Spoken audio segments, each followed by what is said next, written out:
Hey guys, this is Ben. This is basically a Pro Tools 101 shortcuts video. And you'll discover if you ever look at the shortcuts guide, there are a lot of shortcuts to do a lot of things. And in some cases, with things like zooming, there's literally like 20 shortcuts to do the same thing. And this is basically a tips and tricks, some of my favorite shortcuts, my favorite ways to navigate the program. So let's go ahead and get dived in. And the first thing I'll have to explain really quickly is a lot of these shortcuts I'll be using today are with the keyboard focus enabled in the edit window. And this is your edit window, and this little guy right here is the keyboard focus. You can see if you look around the software, you can enable the keyboard focus in the regions or the groups bins, but right now we want it in the edit window.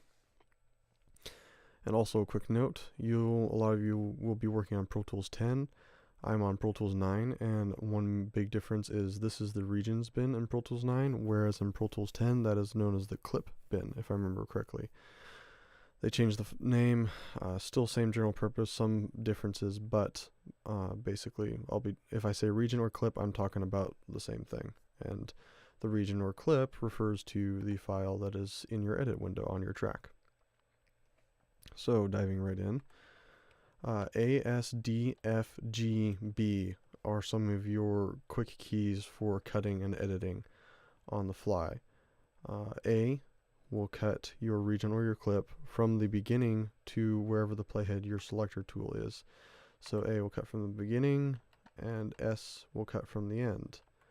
And then you've also got B, which just literally just cuts it, and so you creates two files that you can use. And Command Z, if you didn't know already, is undo. And then you've got D, which is fade from beginning to playhead, and G, which is the inverse. And then if you select the beginning or end of a file, or if there are two files here side by side, and F will insert a fade.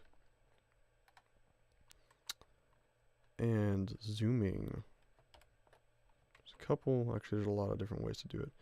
But if you have the keyboard focus enabled, R and T you can zoom way and all the way and way back out, and you hold it, and yay. A lot of zooming. Anyways, R and T are two of my favorites. There's also, if you use a mouse that is the two-way scroll, which is just up and down, not really, it kind of works with the older Mac mouses that are the four-way, where you can scroll up, down, left, right. My preference is to use a mouse that scrolls just up, down, because there's a lot you can do with it. And henceforth, if you hold Alt and you scroll, you can zoom. Look at that. And then as well, if you've got a lot of tracks, or you've got your tracks really big and they don't all fit, you can scroll up and down. But if you hold Shift and you use the scroll wheel, that will take you left, right on the film, or the audio, or whatever you're working on. And as well, just throw a couple more out there. At the top of your keyboard, numbers 1 through 5 with the keyboard focus enabled they're presets for zooming. So that's another way to zoom. There's a lot of ways to zoom. A lot of ways to zoom. And then as well, you can copy a file just by selecting it, C, and then you select it somewhere else on the track, and you have to make sure you can't really copy a mono to a stereo or a stereo to a mono. You can, but there's a couple tricks to it. But for the basic purpose of copying a mono file on a mono track or a stereo file on a stereo track, select the file, press C, then select where you want it and press V. And then as well as there's a little cool trick where if you need multiples of a file in the same area, just one right after the other, if you select the file and then you select Command D, that will duplicate the file directly after the current file selected. So that's a fun keystroke. And then there's all your editing tools up here, which we can talk about later if you need to, but a quick way to navigate these without having to drag your mouse up here and do that is if you hold Command and then use 1 through 7 at the top of your keyboard, not the numpad, the top of your keyboard, that will navigate you through those tools, including the multi-tool. which is Command 7. So Command 1 through 7 will walk you through all those tools.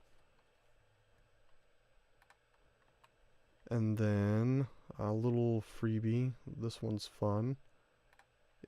You can navigate your editing window with the keyboard focus enabled. If you use P, that takes you up, semicolon takes you down, and apostrophe and L will take you left and right. And left and right according to the regions and clips. You can kind of see, it may be hard to tell, but you can see if you watch the playhead, if I use L to go left, it goes to this cut, this clip. And again, down here. It's important to note though, if you have a fade, it will also go to that point. So you can see how I'm at the end of the clip, I'm at the fade, and I'm at the other end of the clip now. So P, semicolon, L, and apostrophe will navigate you up, down, left, and right. As well as that comes into play when you're copying files. I can copy this file down here to this other mono audio track just by using the C, V, and then the P or the semicolon up and down, navigating. And then to throw another little freebie at you, if you're on a track with your selector tool, rather than going over here and hitting solo, hit Shift S. And that will solo the track that is selected. Shift S will unsolo it. As well as if you have multiple tracks selected, again, Shift S.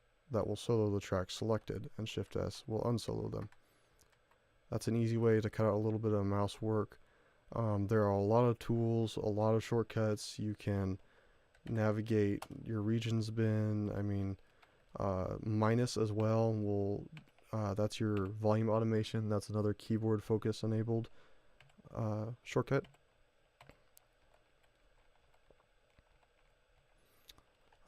There's tons of well, actually here there's another one I can show you really quick. If you're selected on any track, Control Alt arrow up or down will change the track height for all your tracks, as well as Control Alt Command up will fit them all into your window, and Control up or down will change the selected track height. If you select multiple tracks like this, Control up down will change the selected track height. That will be useful as you're editing sound effects and music and stuff.